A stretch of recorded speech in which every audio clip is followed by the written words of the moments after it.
आपके बड़े powerful connection है। रजब भट्ट आपको बिग ब्रदर कहते हैं। डकी भाई के बिग ब्रदर थे, एक रजब भट्ट के बिग ब्रदर हैं। NCCIA के अंदर जिस तरीके से बंदरबांट खेल में चाहिए जा रहा था, किस किस्म से लोगों से खिलवाड़ किया जाता था, लोगों की इज्जतों से खेला जाता था। आपको तो पता ही है लोडे लपाड़ों ने क्या कुछ नहीं किया हमारे मुल्क को बर्बाद करने के लिए। हमारे अदारों को बदनाम करते हैं और हमारे अदारों के खिलाफ एक झूठा प्रोपोगंडा करते हैं।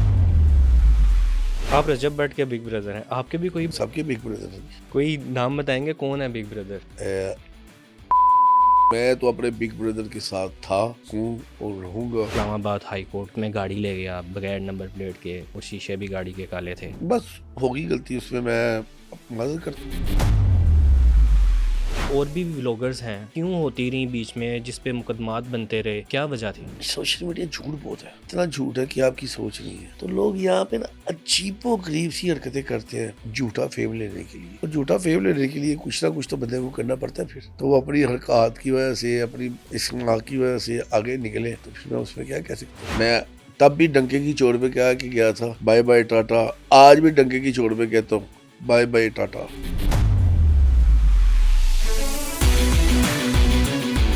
अस्सलाम वालेकुम नाज़रीन, मैं हूं एहसन जफर और आप देख रहे हैं पब्लिक क्राइम स्टोरीज। रजब भट्ट को हर केस में बचाने वाले रजब भट्ट के बिग ब्रदर कौन है और उनके पीछे कौन सा खुफिया हाथ है, ये तमाम तर बातें जानने के लिए आज का पॉडकास्ट एंड तक जरूर देखिएगा।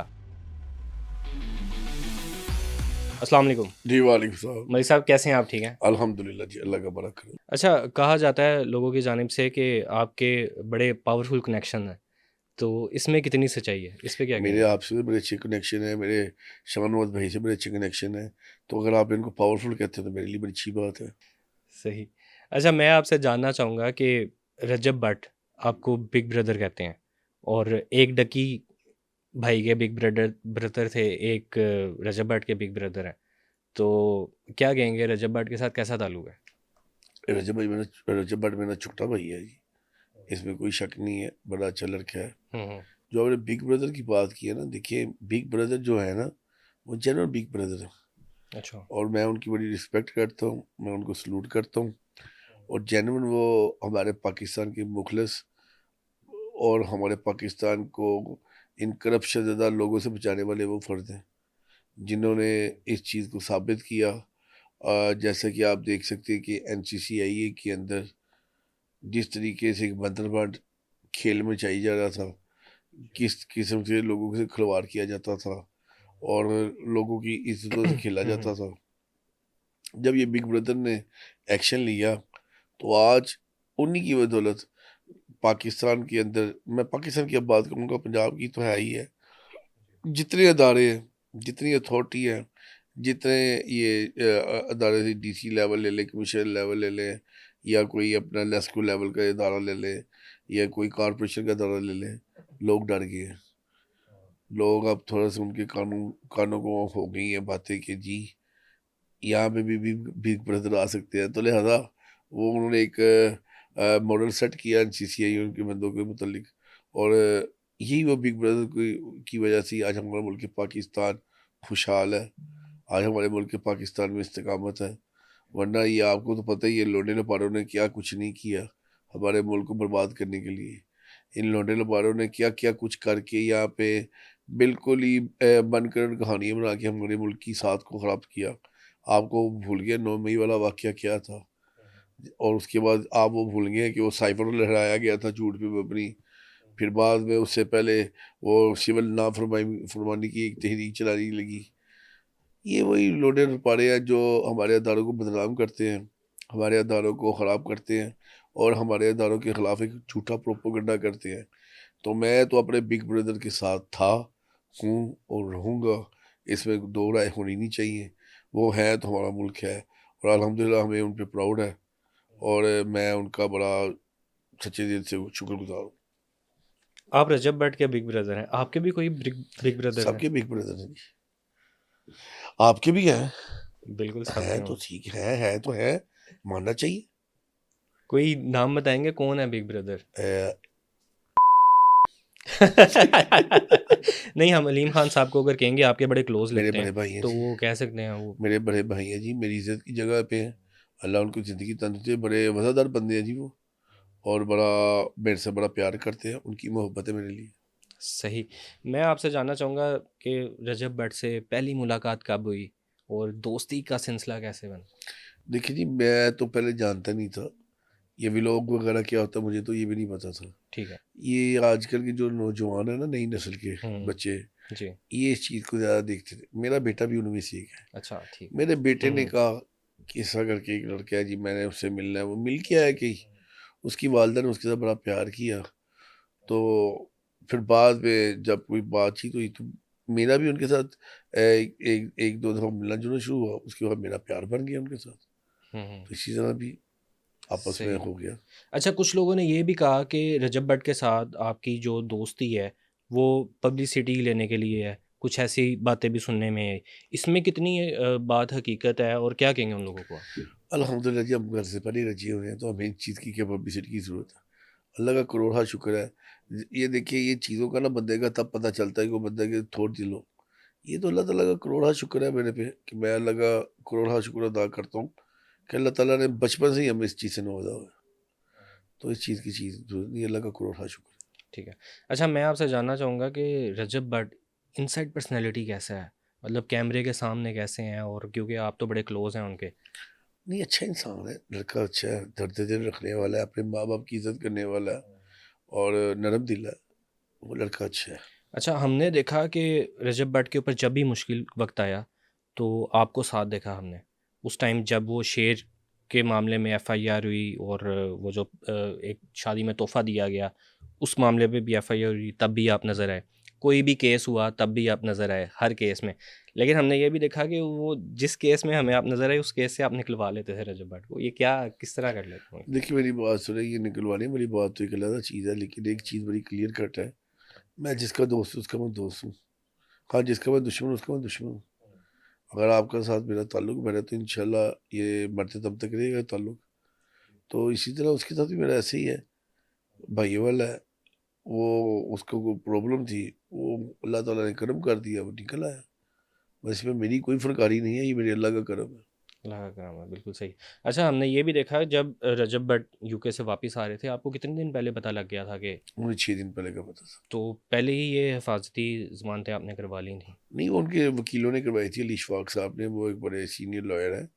उन्होंने पहले करवाई थी, उसके साथ इस बात का हमारा एक दोस्त है, मुश्तरका कमाई दोस्त है, चौधरी सगीर साहब, अली साहब सिग्मा वाले, ये हम 4 बंदों को पता था। हुँ, हुँ। अच्छा, ये भी सुनने में आया है कि जब रजब भट्ट ने एयरपोर्ट से आना था, तो गाड़ियाँ भी अलग-अलग जगह पे लगाई गईं कि कोई मसला ना हो जाए, कि गिरफ़्तारी ना हो जाए तो हम निकल जाएँ एयरपोर्ट से। क्या इसमें भी कोई सदाकत है? ये ऐसी कोई जितनी बहुतनी बातें, ऐसी बात कोई नहीं थी। हुँ, गाड़ी इकट्ठी लगी हुई थी या एक चीज़ हो कि गाड़ी अलग-अलग लगी हो, मुझे नहीं पता इसमें वो किसी ने क्या इन्फॉर्मेशन निकाली हुई है। हुँ, मुझे तो ये पता है कि सब इकट्ठे ही थे, ठीक तो है, इकट्ठे ही ऐसे गए हैं। ठीक है। नदीम नानी वाले के साथ कैसा नहीं, ताल्लुक? मेरा उससे इतना ताल्लुक नहीं है। ताल्लुक नहीं है, रजब के साथ ही हाँ, मुलाकात हुई? उसी के साथ मुलाकात हुई। सही, सही। अच्छा, रजब भट्ट का जब साथ दे रहे थे, तो उस वक़्त में कौन-सा सबसे मुश्किल टाइम लगा वो बताएँ? कि कभी ओह! आपने अल्लाह का सोचा होगा शुक्र यार है। ये बड़ा मुश्किल टाइम है यहाँ पे। तो कभी एक होता है मलिक साहब के बंदा सोचता है कि यार ये टाइम ज़्यादा मुश्किल आ गया। वो अल्लाह का शुक्र है। ज़िंदगी कोई में टाइम मुश्किल वक़्त में आए तो बंदे को पता कैसे चलेगा बंदा क्या है। हुँ, ठीक से अल्लाह का शुक्र है। ठीक है। अच्छा, मैं आपसे जानना चाहूँगा एक बड़ी तनकीद का निशाना बनाया गया उस जगह पे इस्लामाबाद हाई कोर्ट के हवाले से कि उसमें गाड़ी ले गया बगैर नंबर प्लेट के और शीशे भी गाड़ी के काले थे। ठीक है, तो ये बड़ा जा नहीं सकता कोई, मलिक साहब कैसे चले गए? अच्छा, मैं आपको पहले बात बता दूँ, एक तो लोगों ने जो एक मिक्स करके एक जो खिचड़ी पकाई है ना, उसकी मुझे नहीं समझ। मैं आपको एक हकीकत बताता हूँ, क्योंकि एक झूठ बोलने के लिए बंदे को 100 झूठ बोलने पड़ेंगे और मेरी ये फ़ितरत नहीं है। हुँ, हुँ, हुआ ये था कि मैं लेट पहुँचा था इस्लामाबाद हाई कोर्ट। मेरे से पहले रजब चला गया हुआ था। वो आया अलहदा था। ये ठहरे हुए थे सरीना होटल में। मैं अलहदा किसी और जगह ठहरा हुआ था। तो मैं लेट पहुँचा था। ये पहले थे। जब इनकी हायरिंग हो गई शुरू, उसके बाद ये जब अदालत से निकले हैं तो मीडिया रूम में ये चले गए। ठीक है। मीडिया रूम में कुछ सहाफ़ियों ने बातें की, उन्होंने जवाब दिए, फिर वो बाहर निकले। जब बाहर निकले हैं, आते अदालत के अंदर, कुछ सहाफ़ियों ने बात करने की कोशिश की उससे।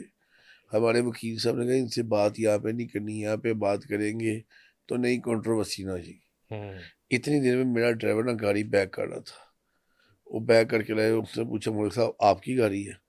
मैं कहा हाँ मेरी गाड़ी है। कहते मैं साफे में बच के ना यहाँ पे बैठ जाता हूँ। मैं कहा बैठ जाओ। ठीक है। उसने लिफ्ट ली मेरे से, मैंने उसे बिठा दिया। अब ये इतना फर्क था, तो इतने में मैं गाड़ी लेके ना बाहर निकला हूँ, एक सहाफ़ी ने पूछ लिया कि जी आप गाड़ी कैसे अंदर है? वो मुझे वल्लाह नहीं पता था कि ये कोई जुर्म है, क्योंकि हमें तो ये पता था कि जिला कचहरी के हम छोटे ताजर हैं, ये जिला कचहरी के अंदर चले जाएं तो जिला कचहरी के साथ ही पार्किंग होती है, उसके हाथ के अंदर। मेरे भी ज़हन में शायद यही था। हाँ, अगर इससे किसी को दिली आज़ारी हुई है तो मैं उससे मदद करता हूँ, जो किसी के कोई, क्योंकि मैं तो हमेशा अपने आइन की, अपने अदारों की, अपनी अदलिया की हमेशा से पासदारी करता आया हूँ और आगे भी इंशाल्लाह करता रहूँगा। लेकिन मलिक साहब अंदर गाड़ी लेके चले जाना बड़ा मुश्किल है, तो किसी ने ये गेट पे गलती पूछा होगी, नहीं या कहा नहीं? बस होगी गलती, होगी। उसमें मैं मदद तो करता इसके हूँ। ऊपर कोई जुर्माना भी हुआ हाँ आपको? जी, जुर्माना कितना हुआ। जुर्माना किया गया? वो चालान हुआ था मेरा, अंदाज़न कितना चालान हुआ होगा? मैं आपको दिखा देता हूँ। अच्छा, फिर भी वैसे बता दें मगर। 1000 का हुआ था। 1000 रुपया? हाँ जी। बड़ा कम चालान हुआ मेरे साथ। वो रिक्शे वाले को बाहर यहाँ पे रोक लिया जाए या बाइक वाले को रोक लिया जाए, हेलमेट नहीं पहना, 3-3 हज़ार रुपया चालान हो रहे हैं। मैं आपको तो 1-2 चीज़ें दिखा देता हूँ। जी, जी। ये गाड़ी मैंने ली थी 9 तारीख को, ठीक है। ठीक है? 9 तारीख को मैंने गाड़ी ली, हुँ, हुँ। तो उसके बाद ना अपना क्या कहते हैं, ये उसकी रसीद है, ये उसकी रसीद है, ठीक है। ठीक है जी? जी। तो ये जुर्माना उन्होंने मुझे कर दिया जब, हुँ, हुँ। मैंने उसी टाइम पे कर दिया। मुझे चीज़ों का पता नहीं था, हुँ, हुँ, ये हुँ। जुर्माना हो, मैंने जी, पे सही है। कर दिया, ठीक है, ठीक है? उसके बाद उन्होंने गाड़ी पकड़ी, फिर बाद में वो सपुर्दगी पे ले आए, ठीक है। ठीक है? अब ये तो आप चीज़ गाड़ी भी मेरे ख़्याल से चेंज कर ली है, अब नंबर प्लेटें भी लगी हुई हैं बाकायदा और गाड़ी के टिंटेड ग्लास भी नहीं है। मेरी जितनी दफ़ा भी ज़िंदगी है भाई, मैंने हमेशा नंबर प्लेट लगवाई है। मतलब कानून मैंने पे कानून अमल की दरामद किया है हमेशा। अल्हम्दुलिल्लाह। अच्छा, ये जो सी अब ये नई गाड़ी जो सी ली है ना, जी। इसके ब्लैक पेपर थे, मैंने ब्लैक पेपर खुद उतारे हैं। अच्छा, मैं कहा सही है। यार नई कंट्रोवर्सी में नहीं जाना, बिल्कुल ठीक है। और ना इस कंट्रोवर्सी में मैं डला हूँ कभी। हमने कभी दोस्तों को नहीं, कभी अपनी फैमिली मेंबर्स को इतनी शय नहीं दी, तो मैंने इस पे खुद ही ये करना है, सवाल ही पैदा नहीं होता। हम कानून की वैसे भी ना पासदारी करने वाले लोग हैं। सही। मलिक साहब, फ़ेम मिलने से पहले और फ़ेम मिलने के बाद लाइफ़ में क्या चीज़ें चेंजेस, मतलब क्या चेंजेस देखे लाइफ़ में? शुरू से अल्हम्दुलिल्लाह फेम है, अल्लाह ताला का करोड़ा शुक्र। बिल्कुल ठीक है। मुझे मेरी कल भी यही आदत थी, आज भी यही आदत है। हम बस खुले डुले बंदे हैं, हमें आप थड़ों पे बिठाएं, हम वहाँ पे भी बैठेंगे। लाहौरी हैं हम मतलब, लोहड़ी है, जरूर लाहौरी हैं। झटके लोहड़ी है। हमें आप किसी नीचे बिठाएंगे किसी जगह पे, आप वहाँ पे भी बैठ जाएंगे। किसी छत पे बिठा देंगे, आप वहाँ पे भी बैठ जाएंगे। अपनी वो आदत नहीं है। सिंपल सी चीज़ है कि जो बंदे की औकात है वो बंदा उस औकात के मुताबिक बात करे। ताल्लुक बात है, बिल्कुल सही है। अच्छा, मैं आपसे जानना चाहूँगा कि रजब भट्ट के ऊपर जब भी मुश्किल वक़्त आया तो कभी ये नहीं सोचा कि स्टेप बैक कर जाऊँ? उसके साथ क्यों खड़े लिए रहे और क्यों इतना सपोर्ट किया?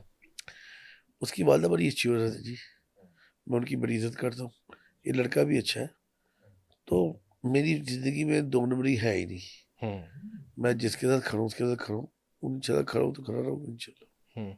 जैसे कि आपने कहा कि बहुत मतलब अच्छा है रजब भट्ट। हाँ, तो ऐसी गलतियाँ और भी व्लॉगर्स हैं, तो क्यों होती रहीं बीच में जिस पे मुकदमात बनते रहे? ये क्या वजह थी? ये बताइए। देखिए यहाँ पे ना सोशल मीडिया झूठ बहुत है।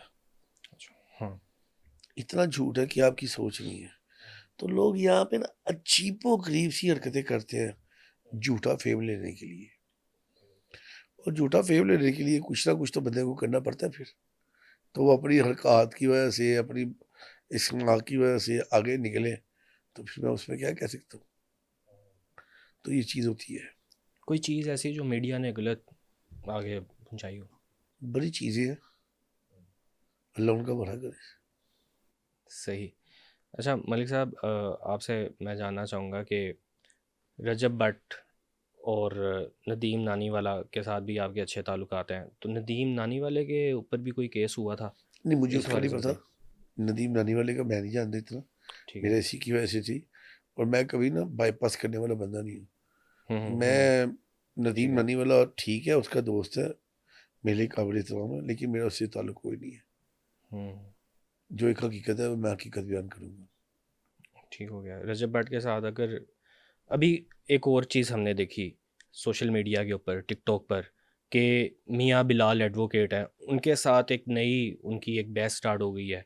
एक नई चीज़ सामने आ गई है। आपने अभी मैंने आपकी एक वीडियो भी देखी जिसमें आपने कहा कि रजब भट्ट अब सुधर गए, अब कोई ऐसी चीज़ नहीं सामने आएगी। लेकिन फिर से वही बहस और वही चीज़ें सामने आ रही हैं, इस पर क्या कहेंगे आप? No comments. कोई बात नहीं ठीक हो करना जाएगा। चाहेंगे? हुँ। लेकिन आपको नहीं लगता कि अभी पहले वाले मामलात से निकल आएँ, पहले वाले मामलात क्लियर हो जाएँ तो फिर आगे की तरफ जाएँ? पहले शहज़ाद भट्टी को देखा, अब वो एक एडवोकेट हैं, वो भी सामने आ गए हैं और दोनों की आपस में टिकटॉक पर बहस चल रही है। हो जाएगी, चल बेहतरी इस हो तरह जाएगी। की चीज़ें बेहतर हो जानी चाहिए, कभी आपने समझाया नहीं रजब भट्ट को? बात बड़ी सिंपल सी है। मैंने आपको एक चीज़ बताई अभी कि सोशल मीडिया थोड़ा-सा झूठ नहीं, बहुत ज़्यादा झूठ है। हुँ, तो पुराने वक़्तों में ना, अभी है, लेकिन जब छोटे होते थे ना, तब ना डब्ल्यूडब्ल्यूएफ देखने का बड़ा शौक होता था। हाँ, तब डब्ल्यूडब्ल्यूएफ देखते थे ना, तो हमारे बुज़ुर्ग, हमारे बड़े कहते हैं नूरा कुश्ती है। नूरा कुश्ती से मुराद कि झूठी कुश्ती है। उसमें बंदा उठा के फेंकता है, मारता है, ये करता है, लेकिन वो फिक्स होती है। बिल्कुल। वो ठीक है? बचपन में समझाया था कि ये रियल रेसलिंग हो रही हाँ, है। तो ये सोशल मीडिया में भी कुछ ऐसा ही है। दिखाया कुछ है तो होता कुछ है। ये झूठ है। सही है। जो रजब भट्ट के ऊपर केसेस थे, अब कहाँ पे स्टैंड कर रहे वो हैं? उनके वकील को पता है, अली शफाक साहब को। मुझे उस चीज़ का इतना लेकिन आइडिया नहीं काफ़ी है। Cases clear. हाँ, वो ठीक हो जाएँगे, जिसमें वो क्लियर हो जाएँगे, हो जाएँगे। मलिक साहब, बसंत होने जा रही है आगे, तो आप भी क्योंकि अंदरून लाहौर के हैं, तो बसंत में कहा जाता है कि छतें बड़ी महँगी, उसका रेंट बहुत ज़्यादा होता है। देखिए, पहली बात तो है, लाहौर मेरी महबूबा है और मैं अंदरून लाहौर का आशिक हूँ। सही है। और अल्हम्दुलिल्लाह शुक्र है कि दोबारा ये बसंत का बहार और वो मेला बनाने का हमारी गवर्नमेंट ने इजाज़त दी है, और इसकी भी एसओपीज़ हैं, ठीक है। बिलख़सूस अंदरून शहर के ऊपर। नो डाउट आपकी जो बात है, छतें महँगी होंगी, जिसकी कोई अच्छी छत है, वो महँगी होगी। अच्छा, ऐसा भी मैंने मेरी सुना है। अपनी छत माशाल्लाह बड़ी अच्छी जा रही है, वहाँ पे बड़े मैं बल्कि आपको भी कार्ड भेजूँगा, आप सब आएँ। आप देखिए फिर अंदरून लाहौर की बसंत होती कैसी है। हाँ, ज़बरदस्त। अच्छा, मैंने ये भी सुना कि 5-5 लाख की भी छत, छोटी-सी छत थी, उसको से मतलब रेंट आउट किया जा रहा है। तो क्या ये दुरुस्त बात है? इतने-इतने पैसे भी लेने? हमने खुद दी हुई है, हम किसी को क्या कहें? सही। ये हकीकत है। तो ये बुकिंग पहले से ही स्टार्ट हो गई है? हाँ, मेरी छतें पहले बुक हो गई। एसओपीज़ क्या हैं? मतलब क्या चीज़ है? एसओपीज़ ये है कि जो चरखी वाला धागा होगा, उसका कोड लगा होगा, वो आपने गवर्नमेंट से खरीदनी होगी। इसी तरह जो पतंग का साइज़ होगा, उसके ऊपर कोड लगा होगा, वही आपको वहाँ से, जो उनके ऑथराइज़्ड डीलर होंगे, वहाँ से मिलेगी। सही। क्या लग रहा है जो पहले बसंतें हुआ करती थी, इस बार भी उस तरह की बसंत होगी?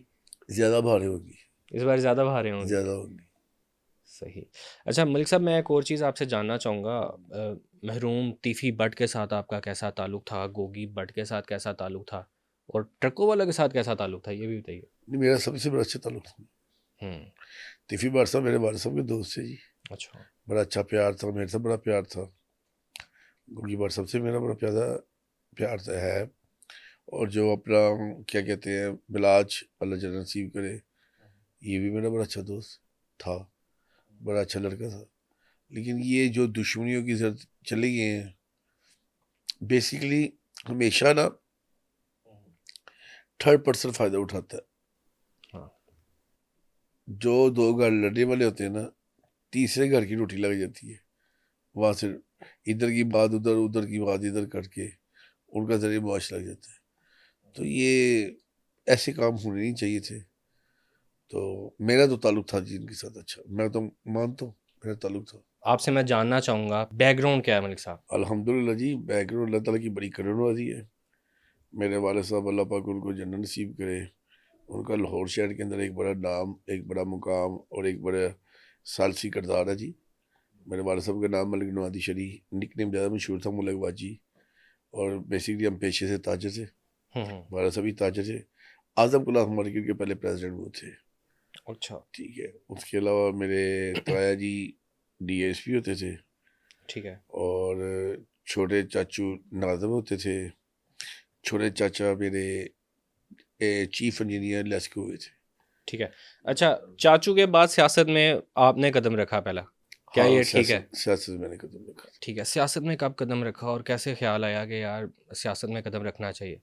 कोई ऐसे नहीं, कोई प्लान का कोई हिस्सा नहीं था। मैं बस एक पहले मैं यहाँ से अंदाज़ा करें कि 2003 में मैं आज़म मार्केट कारोबार के लिए चला गया था। ठीक है, तो एक मैंने क्रिकेट टूर्नामेंट करवाया था ताजलों का, आज़म ग्लास मार्केट के ताजलों का मैंने करवाया था। वो मैंने करवाया था मिंटो पार्क में, इकबाल क्रिएटर इकबाल पार्क में। ठीक है। तो वहाँ पे बड़ा हाई प्रोफाइल लेवल का वो टूर्नामेंट हो गया। तो हुँ, तब कई तरीके इंसाफ की मेंबरशिप कैंपेन चल रही थी। जी, तो 2 बंदे मेरे पास आते हैं, वो कहते हैं जी अगर यहाँ पे आप इमरान खान को बुला लें, हमारे पास बंदे नहीं है, अब आपको इनाम दे देंगे, अच्छा, ये ट्रॉफी आप उनसे वसूल कर लेना, हमारी ठीक भी है, जय-जयकार होगी। मैंने कहा ठीक है, ये 2007 की बात है। ठीक है, मैंने कहा ठीक है जी।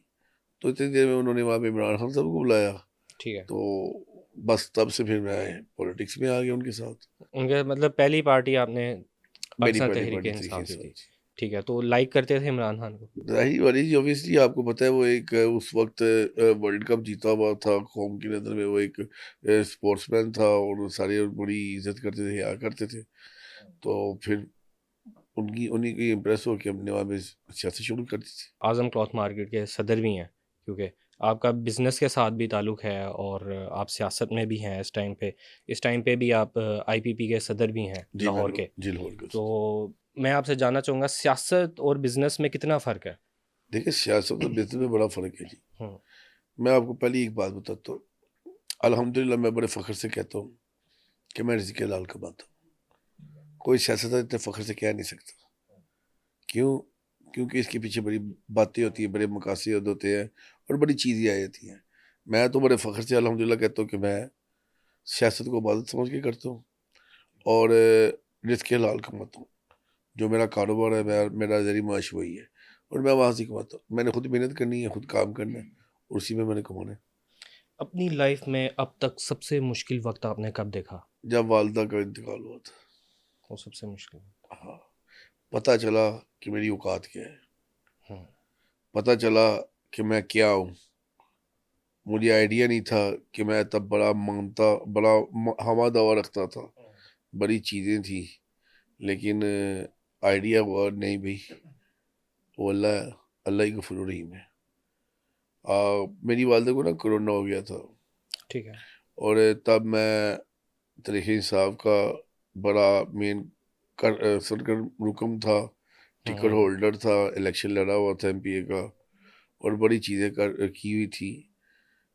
लेकिन जब मेरी वालिदा को ही हॉस्पिटल में जगह ना मिली, तो मैं बड़ा हॉस्पिटल में बेबस, जगह ना नहीं मिली? मिली, नहीं मिली थी जगह। मैंने वहाँ तब उस वक़्त की मिनिस्टर साहिबा को भी कहा, जो मेन रुकन थे उनको भी कहा, किसी ने कुछ नहीं किया। ठीक है। वो एक बस अल्लाह का फ़रिश्ता मुझे मिला, उससे मेरी बात हुई, उससे मेरी वालिदा को सीएमएच हॉस्पिटल दाखिल करवाया। मेरी वालिदा 20 दिन वहाँ पे रहीं, वहाँ पे उनका इलाज हुआ, बड़ी चीज़ें हुईं।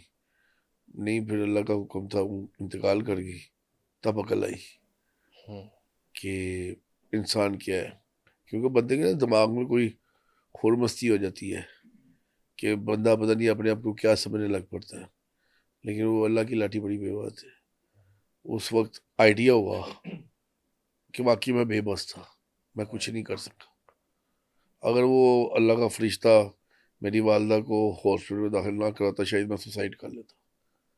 मतलब क्योंकि यहाँ तक सोच लिया था आपने। क्योंकि मेरी वालिदा को ऑक्सीजन मास्क लगा हुआ था, ऑक्सीजन लगी हुई थी, गाड़ी में लेके जा रहा हूँ मैं, कभी लाहौर के किसी हॉस्पिटल लेके जा रहा था प्राइवेट, कभी किसी लेके जा रहा था।